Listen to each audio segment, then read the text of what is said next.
और माननीय सभापति महोदय, मुझे इजाजत दीजिए, ये केवल राजनीति कर रहे हैं। स्वामीनाथन कमेटी की रिपोर्ट में जब ये कहा गया कि लागत पर 50% मुनाफा देकर समर्थन मूल्य घोषित करना चाहिए, यूपीए की सरकार ने, जब मनमोहन सिंह प्रधानमंत्री थे, उन्होंने साफ तौर पर यह कैबिनेट नोट है, मैं इसको सामने सदन के रखना चाहता हूं। इन्होंने ये कहा कि एमएसपी को उत्पादन की भारित औसत लागत से 50% अधिक तय करने की सिफारिश पर यूपीए सरकार ने कैबिनेट में यह कहते हुए स्वीकार नहीं किया कि सीएसीपी द्वारा प्रासंगिक कारकों की व्यवस्था पर विचार करते हुए एक वस्तुनिष्ठ मानदंड के रूप में एमएसपी की सिफारिश की गई है। इसलिए लागत पर कम से कम 50% की वृद्धि निर्धारित करना बाजार को विकृत कर सकता है।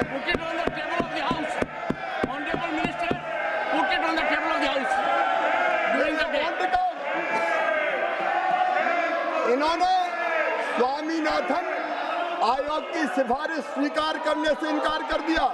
ये कांतिलाल भूरिया जी का जवाब, तत्कालीन कृषि मंत्री, उन्होंने कहा कि स्वीकार नहीं किया जा सकता। सम्मानीय शरद पवार जी का जवाब, जो सरकार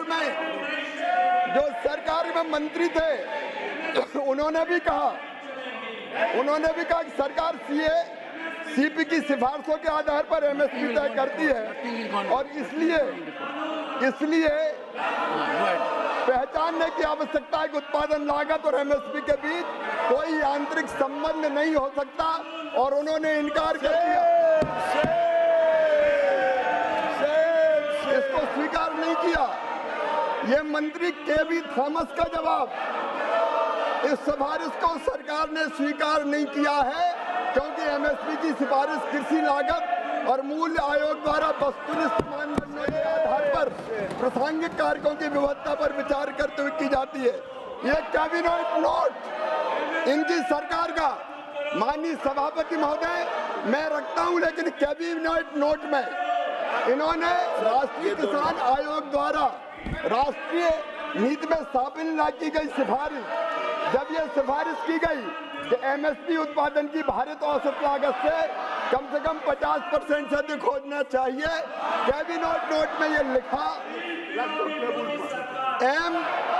एमएसपी की सिफारिश सीएसीपी द्वारा संबंधित घटकों की किस पर विचार करते हुए बस्तीपूर्वक मानदंड पर की जाती है, अतः लागत पर कम से कम 50% की वृद्धि निर्धारित करने से मंडी में विकृति आ सकती है।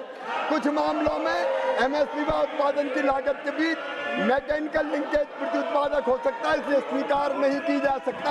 ये इनका चेहरा है, ये मैं पटल पर रखता हूँ, ये बचा के रख लो, ये ले जाओ, ये दे